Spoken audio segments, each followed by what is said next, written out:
नाम परिचय बताएं। मैं राकेश सिंह, सदर ब्लॉक अध्यक्ष, जिला कांग्रेस कमेटी।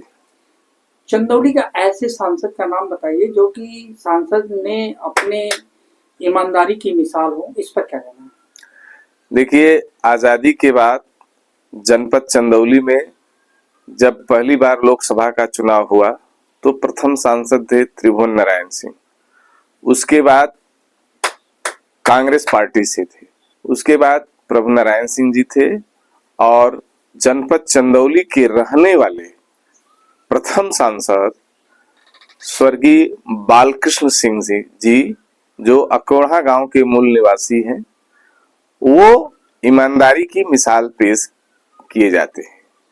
कोई भी जनपद का लोकसभा का आदमी यदि उनके पास गया है तो वो बखूबी जानता है कि वो कितने ईमानदार थे।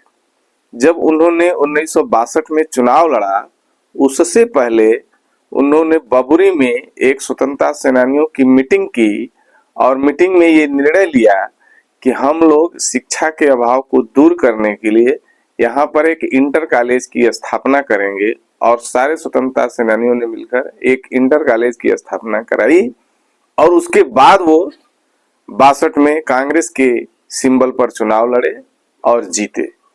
62 से 67 तक जो उनका कार्यकाल रहा है वो काफी सराहनीय रहा है। उस समय जिला बनारस हुआ करता था जिसमें वो जिला शिक्षा परिषद बोर्ड के अध्यक्ष थे। उन्होंने हजारों लोगों की नौकरी अपने कलम से, जो उस समय के जितनी शिक्षा प्राप्त किए थे, लोगों को नौकरी दी। किसी से एक पैसे का कोई रिश्वत नहीं दिया। अपने निधि के कार्यों को पूरी तरह से जनता के लिए समर्पित किया। वो ऐसे सांसद थे कि साइकिल से जरूरत पड़ती तो वो चलते थे, गांव-गांव पद यात्रा करते थे। लोग कहते थे, लोग उनको लेकर आए कि आप ये साधन ले लीजिए, ये साधन ले, लेकिन भी किसी भी आधुनिक साधन का कोई उपयोग नहीं किया। वो पड़ाव आश्रम अवधूत भगवान ट्रस्ट के सदस्य भी रहे हैं। पूरे जितने भी वाराणसी के घाट हैं, सब घाटों के उस समय अध्यक्ष थे। ये एक चंदौली के लिए बहुत ही गौरव का विषय है। आज के सांसद और उस समय के सांसद में क्या अंतर है? आज हम देखते हैं सांसद को, विधायक तो ऐसा लगता है कि लंबी लंबी गाड़ियों का काफिला चलता है, लग्जरी गाड़ियां होती हैं। लेकिन उस समय के सांसदों का जो जीवन था वो आम जनता से बिल्कुल मिलता जुलता जीवन था, जिससे वो अपने को जनता में समेट लेते थे। आज के सांसद जनता से थोड़ा अलग हो जाते हैं इस मायने में, जैसे महात्मा गांधी जी ने जब विदेश से अपने देश में आजादी की लड़ाई के लिए आए तो पहला काम उन्होंने किया कि अपने सूट बूट को त्याग कर भारतीय परिवेश को, अपने को और भारतीय जनता को जोड़ने के लिए उन्होंने धोती और लंगोटी आधी पहनी और आधी। तो पहले के सांसदों का जो जनता से मेल मिलाप था, रहन सहन था, बिल्कुल मिलता हुआ जाता था। जनता उन्हें अपना मानती थी। देखिए, आज के जो सांसद हैं वो छोटे छोटे कार्यक्रमों को बड़ा कार्यक्रम बना ले रहे हैं, लेकिन जो हमारे देश से के लिए अपनी जान न्यौछावर करने वालों का जो जन्मदिन हो या स्वतंत्रता में जो शामिल हुए थे, उनके जो पर्व हैं बहुत छोटे होते जा रहे हैं और आज के जो नेता हैं उनके पर्व बहुत बड़े होने जा रहे हैं। इसका कारण क्या है?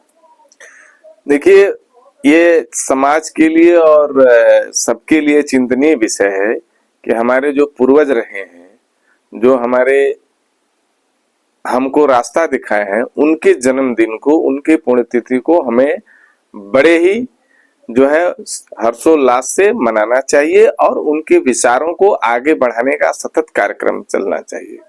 आज ईमानदार व्यक्ति की छवि को हमको लोगों तक पहुंचाना चाहिए।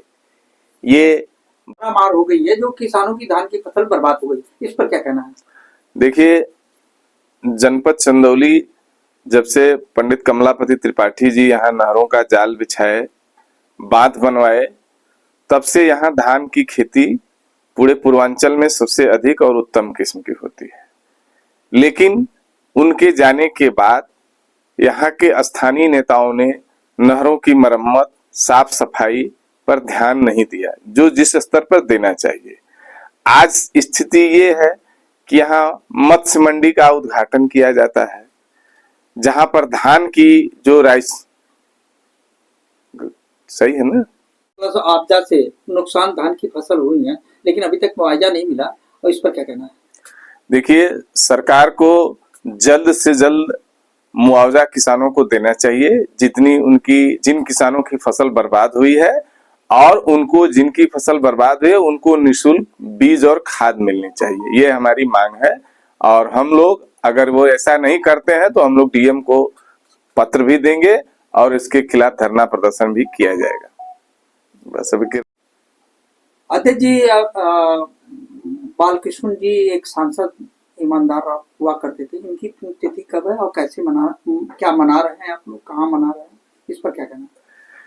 ये जनपद चंदौली में ब्लॉक कांग्रेस कमेटी के नेतृत्व में, साथ में जिला कांग्रेस कमेटी के निर्देशानुसार पंडित कमलापति त्रिपाठी पार्क में आगामी 17 नवंबर को उनकी पुण्यतिथि मनाई जाएगी, जिस पर जनपद के समस्त कांग्रेस जनों के साथ साथ उनके चाहने वाले और शुभचिंतक, मैं आशा करता हूं कि वो आए और स्नेह और आभार व्यक्त करें।